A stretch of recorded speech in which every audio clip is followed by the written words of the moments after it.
This is a teardown of a Qlogic 12200 Infiniband switch, and this is a 36 port variant. Unfortunately, there's just no value in these, so a handful of these are going to get recycled, and I'm going to sell the rails for them for whatever reason. I don't know why. I'm going to try at least. Oh, unfortunately, these just don't have any value. I don't really understand why. I guess it's just outdated tech. So I'll just kind of start by going for the low-hanging fruit here. I'm going to take off the side rails. And it looks like this is only configured with a single power supply because the spot for the second power plug on the front, or back, whichever end this is sealed with a fairly substantial looking piece of steel. Let's do this the easy way. And if you hear any noise in the background, that's the darn cats. They are being extra naughty because they want food all the time. Alrighty. Probably should have taken these rails off first. The screws on them are lots of Loctite on them. But I'm hoping once we get cover off, there'll be something interesting to see.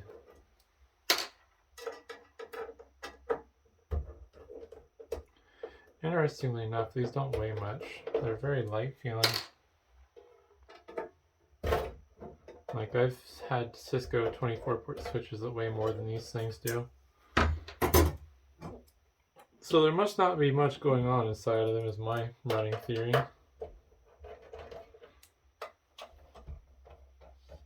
And I didn't dig into them too deep, but from the little looking around I did, my understanding is these ports are basically 40 gigabit Infiniband ports.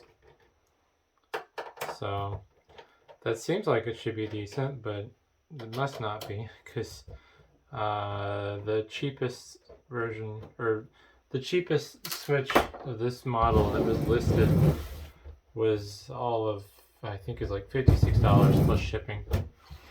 Ouch. So I just don't think it's worth messing with, to be honest. Because I don't have any way to test them or know if they're even good.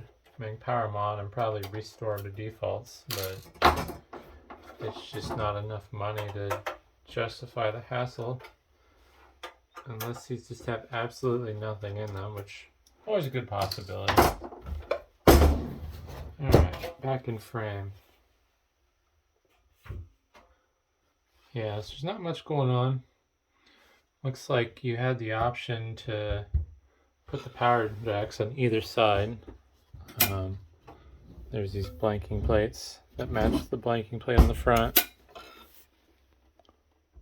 where there could have been a power plug. So these must have been fairly modular and configurable based on the consumer's needs or customer's needs. I don't know. There's really not much here for a board. Single PCB. A fairly substantial looking heatsink on this. But I think I'm going to get all these motherboard screws out first. Also lots of run-of-the-mill Delta 40mm server fans. So kind of neat, I suppose. I'm guessing these are pretty loud. Granted, without looking to see when this came out, I'm guessing this was pretty cutting edge at its time too, because usually something like this, it's not going to be for the basic users. I believe the purpose of these Infiniband switches I have were for a server cluster, because I have some Dell PowerEdge they're SC1425s that I need to do something with here soon, that are configured with Infiniband ports. Alright, pop this heatsink off now. Technically this is a number 2 Phillips, but it's all good. Do wish I had a longer handle though. Alrighty, almost there. Ooh, those are some strong springs. I speculate Broadcom is what's going to be under here, since that tends to be the go-to for all this networking stuff. Oh, Qlogic. That actually makes sense. It's either going to be Broadcom, Qlogic, Cisco, or Intel. And since this isn't Cisco, it's not Cisco branded. So what do we got? Let's see if I can make that readable. No clue. Maybe the M522WK? Oh well.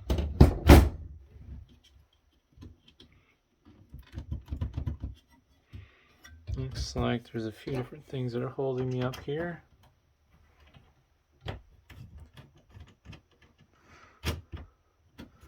One thing I do wonder is this has 2 of the connectors on each side of the board, but one of them, oh okay, I understand what's going on. So this could have, yeah, they would have used this port here on the board for power input for the second power supply. It's just they also have the fan wires coming out of that connector, even though they have their own little connectors that they can be disconnected with. Not sure the easiest way to accomplish what I want here, but we'll figure it out.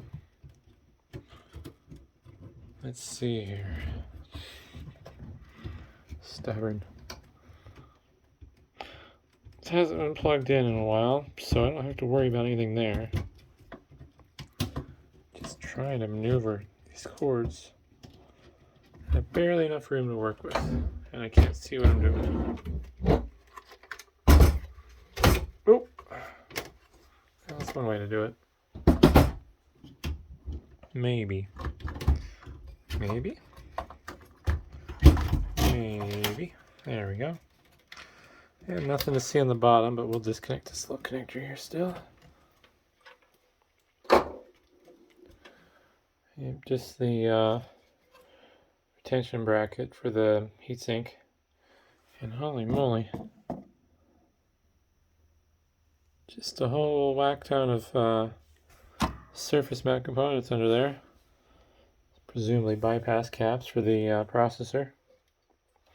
Another thing that's not really going to be easy to demonstrate on video, but you can visually see all these heat sinks on these, what I believe are QSFP boards, or well, QSFP Plus, if they're 40 gig, but the weight on this is just substantial.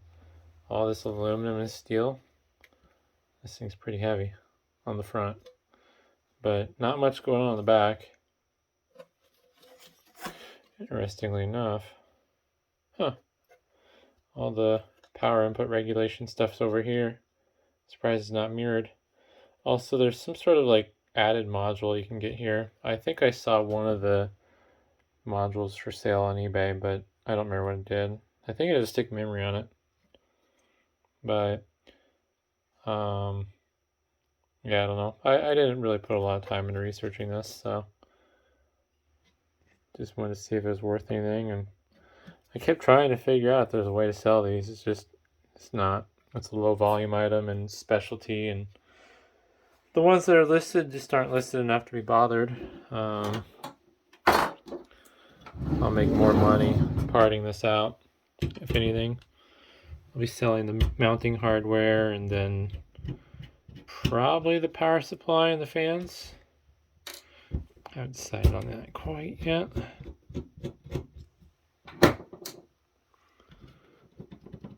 Let's see here. So this is bound up on something. Just pull on it till it goes. Oh, more screws on the side. It's just the management ports, but I was curious to see if there's any additional circuitry on there. I don't imagine there will be. Although I didn't really see anything. And all the controller stuff, management, whatever, must be in that little Actel chip. Fusion AFS 250.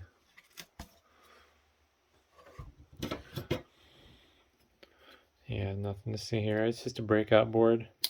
Because apparently it was easier to do this than put the serial and management port on the main PCB. Which makes sense because it wasn't even on the same level and it would have been in the way of these power supply inputs. But I guess the only other thing to show would be the power supply if anyone wants to see that. And yeah, just your box standard power supply. Looks like there's a bunch of stuff zip tied to it, so that may influence my decision. Well, actually, no, I can just unhook this and these, and then I'll unscrew and just probably. Yeah, I don't know. Power supply's probably gonna get recycled. We'll see. I don't know how hard it's gonna be to disconnect everything. I'll have to cut that zip tie, and it's probably not even gonna sell. I'll probably just stick to the fans and the mounting hardware, since odds are that's more likely to fail anyways. But yeah, not much to see, but hopefully that's interesting, and thanks for watching.